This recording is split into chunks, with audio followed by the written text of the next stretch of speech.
Welcome back. తమ సమస్యలను ప్రభుత్వం వెంటనే పరిష్కరించాలని కోరుతూ విజయనగరం కలెక్టర్ కార్యాలయం వద్ద బిల్డర్స్ అసోసియేషన్ ఆధ్వర్యంలో కాంట్రాక్టర్లు నిరసన ర్యాలీ చేపట్టారు.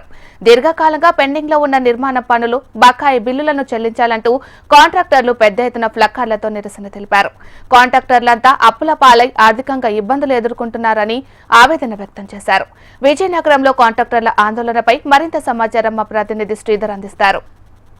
కాలంగా ఉన్నటువంటి పెండింగ్ బిల్లును వెంటనే చెల్లించాలని చెప్పేసి విజయనగరం పట్టణంలో పెద్ద ఎత్తున కాంట్రాక్ట్ అసోసియేషన్ అయితే నిరసన అయితే చేపడుతుంది. ఇందులో భాగంగా విజయనగరం జిల్లాకు సంబంధించినటువంటి కాంట్రాక్ట్ అసోసియేషన్స్ సభ్యులు ఉన్నారు. అసలు ఏంటి వాళ్ళ పరిస్థితి ఏంటో అడిగి తెలుసుకునే ప్రయత్నం చెప్పండి. దీర్ఘకాలంగా ఉన్నటువంటి పెండింగ్ బిల్లుని చెల్లించాలంటున్నారు. అసలు ఏంటి, ఎప్పటి నుంచి రావాలి, ఏంటి మీరు ఈ ధర్నా చేయడానికి లేకపోతే నిరసన తెలియజేయడానికి కారణం ఏంటి? అసలు గత 5 సంవత్సరాల నుంచి 5 సంవత్సరాల 9 నెలల నుంచి మాకు పేమెంట్లు చాలా దారుణంగా గవర్నమెంట్ ఇవ్వడం మానేసిందండి. సో రకరకాల సందర్భాల్లో రిప్రజెంటేషన్స్ ఇవ్వడం జరిగింది.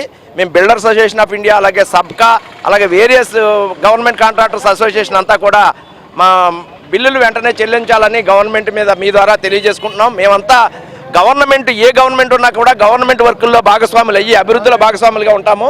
కాంట్రాక్టర్కి గవర్నర్ గారు తరఫున సంతకం పెడతాడండి ఇంజనీరు. సో గవర్నర్ గారు భరోసా ఇచ్చారనే ధైర్యం మీద వర్కులు చేస్తాం మేము. కానీ అది పేమెంట్ అవ్వకపోవడం వల్ల అందరి పరిస్థితి ఆర్థికంగా కుదేలైపోయి కొంతమంది ఆత్మహత్యలు చేసుకున్నారు. అటువంటి పరిస్థితి మళ్ళీ రాకుండా గవర్నమెంట్ పేమెంట్లు ఇవ్వాలని, ఈ నెలాఖరు లోపల అందరినీ ఆదుకుని గవర్నమెంట్ పేమెంట్ ఇవ్వాలని మేమంతా రిక్వెస్ట్ చేస్తున్నామండి. అసలు ఈ రోజు ఈ నిరసన తెలియజేయడానికి కారణం ఏంటి? అసలు ఇందులో భాగంగా నా పేరు సూర్యప్రకాష్, స్టేట్ జనరల్ సెక్రటరీ సబ్కా. మేము విశాఖపట్నంలో ఉంటున్నాం. ఈ పెండింగ్ పేమెంట్స్ గురించి చాలా చిన్న ఎంఎస్ఎంఈ సెక్టర్ కాంట్రాక్టర్లు అందరూ సుమారు అన్ని 5 కోట్లు 10 కోట్ల లోపు వర్కుల నుంచి 25-30 లక్షల బిల్లులకి మీద ఆధారపడవలసిన ఉన్న ఈ కాంట్రాక్టర్లు లాస్ట్ 3 days బ్యాక్, ఒక week days back finance minister గారికి కూడా కలవడం జరిగింది. కనీసం మార్చిలోనైనా కొన్ని గ్రాంట్లైనా ఇవ్వండి అని. లాస్ట్ ప్రభుత్వంలో మొత్తం అన్ని గ్రాంట్స్ని డైవర్ట్ చేశారు. నాబార్డు కూడాను మాకు పేమెంట్లు ఇవ్వకుండా యూసీలు ఇచ్చినట్టు క్రియేట్ చేసి ఆ ఫండ్స్ అన్నీ డైవర్ట్ చేశారు. అదే దీంతో అడిగితే ఫైనాన్స్ మినిస్టర్ గారు ఒకటి క్లారిటీ ఇచ్చారు. 5 సంవత్సరాలు మాకు పేమెంట్స్ ఏవైతే ఉన్నాయో అన్నీ ఏజ్ వైజ్ సెక్టర్గా విడదీసి ప్రతి దానికి ఇస్తామన్నారు. మున్సిపాలిటీలకి ఇంతవరకు సిఎఫ్ఎంఎస్లో ఉండేది, అది రేపు April 1 నుంచి మున్సిపాలిటీకి డైరెక్ట్గా వాళ్ళకే టోకెన్ వేసుకునే విధంగాను అక్కడ ఫండ్స్ అక్కడే ఖర్చు పెట్టుకోవడానికి వీలుగా ఉన్నట్టు కూడా క్లారిటీ ఇచ్చారు. ఏదేమైనా వ్యవస్థలో చాలా పాడైపోయారు కాంట్రాక్టర్లు. మేమంతా ఇదే ప్రొఫెషన్ చేయగలమండి. ఎంతమందికి ఇప్పుడు గత 25-30 సంవత్సరాలు, ఇప్పుడు నా జనరేషన్లో ఉన్న మేమందరం 25-30 సంవత్సరాల నుంచి ఇదే ప్రొఫెషన్లో ఉన్నాం. మొత్తం కాంట్రాక్టర్లు అయితే ఆర్థిక పరిస్థితే కాదు, బ్యాంకులు ఇప్పుడు మార్చి వచ్చింది ఎండింగ్లో అందరూ చాలామందివి ఎన్పి అకౌంట్స్ అయిపోయి ఉన్నాయి. మేము చెయ్యని దానికి మా ఆస్తులు మొత్తం తాకట్టు పెట్టుకొని ప్రభుత్వంకి ఉపయోగపడుతున్న మాకు ఈవేళ ఉపాధి లేకుండా అయిపోయిన టైంలో దీంట్లో ఉన్నాం. దీన్ని ఎలాగైనాను ఇచ్చేయమని కలెక్టర్ గారికి కలుద్దామని వెళ్ళాం. ఈవేళ అయితే కలెక్టర్స్ కాన్ఫరెన్స్ ఉంది, జేసీ గారికైనా వెళ్ళి కలిసి మన ప్రతి జిల్లాలోని కూడా ఇది జరుగుతుంది.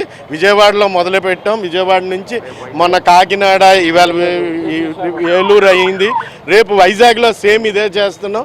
కనీసం మా ఉద్దేశం ఏం కాదు, నిన్న 6,400 కోట్లు ఉద్యోగస్తులకు రిలీజ్ చేసినప్పుడు ఎక్కువ అక్కర్లేదు, ఒక 2 నుంచి 3,500 కోట్లు చేస్తే మాకు కూడా ఉన్నవన్నీ ఇమ్మని అనడం లైక్ పార్ట్ వాళ్ళ దగ్గర లిస్ట్ పాత పేమెంట్లు ఏజ్ వైజ్ సెలెక్టెడ్గా FIFO system first come first అలాగా మాకు ఇప్పుడు సిఎఫ్ఎంఎస్కి యాక్సెసిబిలిటీ లేకుండా కనీసం బిల్లు ఎవరిది వెళ్తుంది ఎవరిది అవుతుందా, ఇది ఒకళ్ళు కాదండి, గత ప్రభుత్వం పూర్తిగా చేసిన నిర్లక్ష్యం వల్లనే మొత్తానికి ఇది జరిగింది.